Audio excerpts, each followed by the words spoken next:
Hey guys, Real 111T. I'm just going to talk for a couple minutes here today about these hand warmers.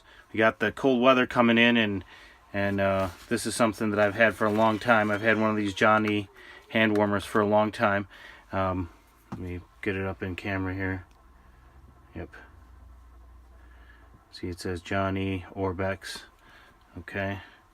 And then recently I picked up one of these Zippo ones. These I see these at Walmart all the time. I got this on an Amazon deal.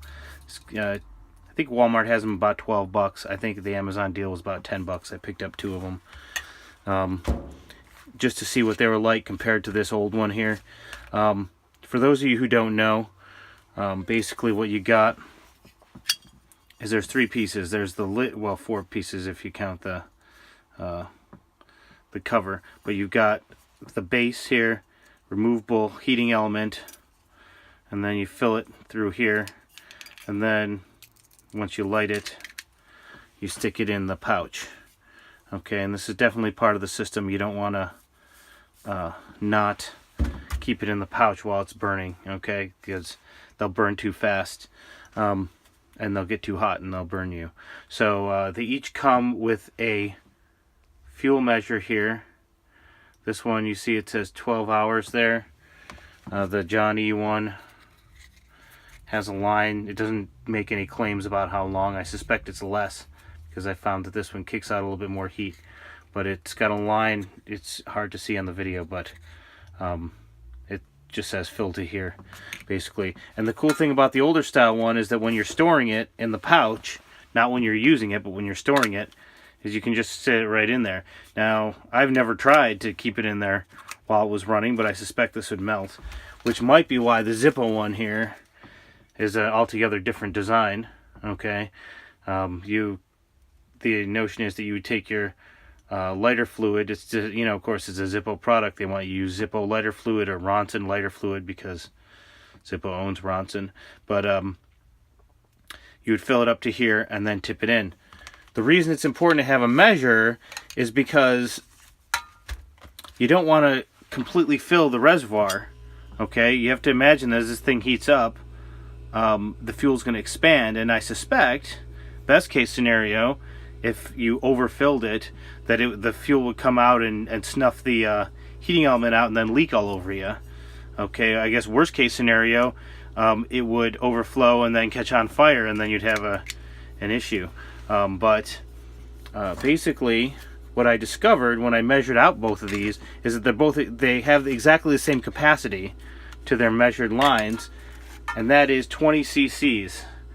So here I have my wallpaper paste syringe that I can use to fill either one of these. Okay, and you know, I've known for a while that if you're looking at something that is designed to burn lighter fluid, Coleman fuel or Crown Camp fuel basically works just as well, which all of a sudden makes these things a lot cheaper to operate. Okay, so for those of you that don't know, basically what you do is you fill it up, and then this one has a wick right here. You would light the wick and then hold it so that the flame is in contact with, wick, hold it so the flame's in contact with the burner for, you know, 15 or 20 seconds, then blow it out and then put this on and reassemble it. The Zippo one's slightly different in that it doesn't have a wick. You have to have a lighter like a Zippo, or, you know, something that you can hold the flame on it. You fill it up, you hold a flame on this heating element here for 15 or 20 seconds, and then blow it, well, you wouldn't blow it out because it wouldn't catch fire because it doesn't have a wick, but you would then just reassemble this and put it away. These are great things to have if you're out hunting. Good for your emergency kit to have in there in case you need a little extra warmth. If you're running a camp stove that runs on white gas, it's a great thing to have around.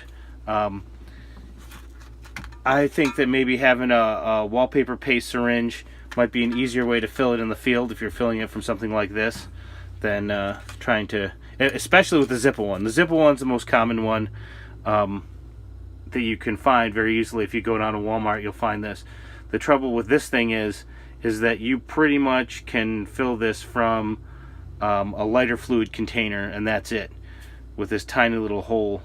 I mean, even my extensive skills of using the MSR bottle pour holes, I can fill a Svea 123 right from the bottle, no problem, but that hole is a little on the small side, and you end up spilling a bunch.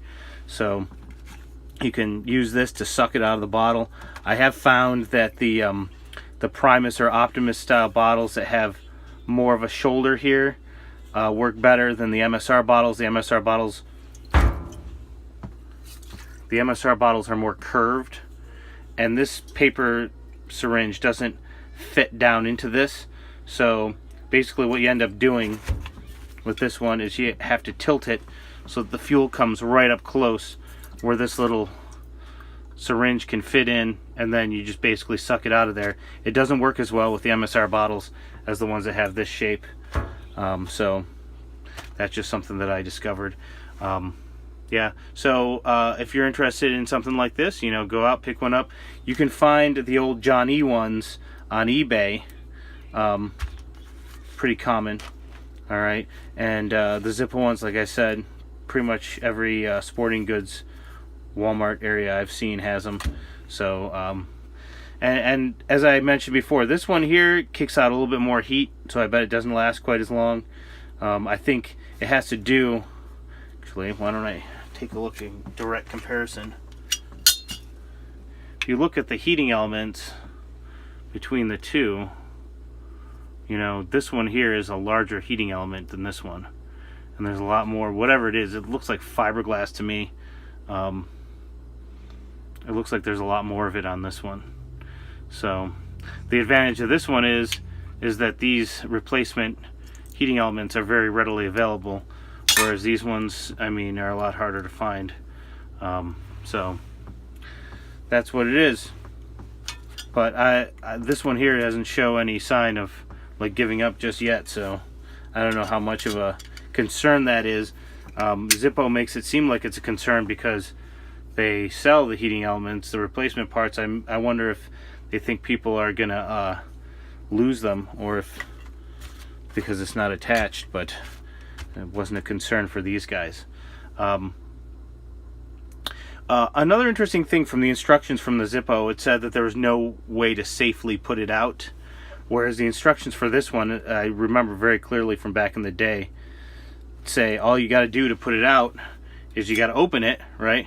So you might need asbestos fingers or something, and then you just pop something in here and pop that off, and then obviously removing the burner from the fuel source will cause it to go out.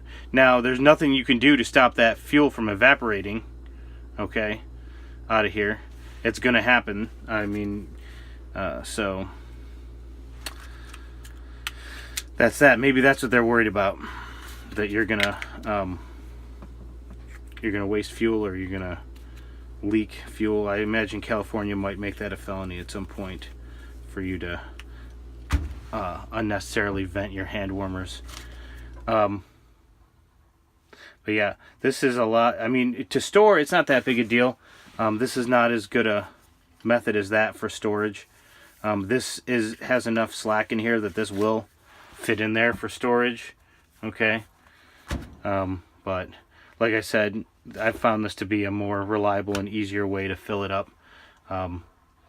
So, yep, that's it for me today. Or at least for this video. I've got a couple other ideas, ones I'm going to make.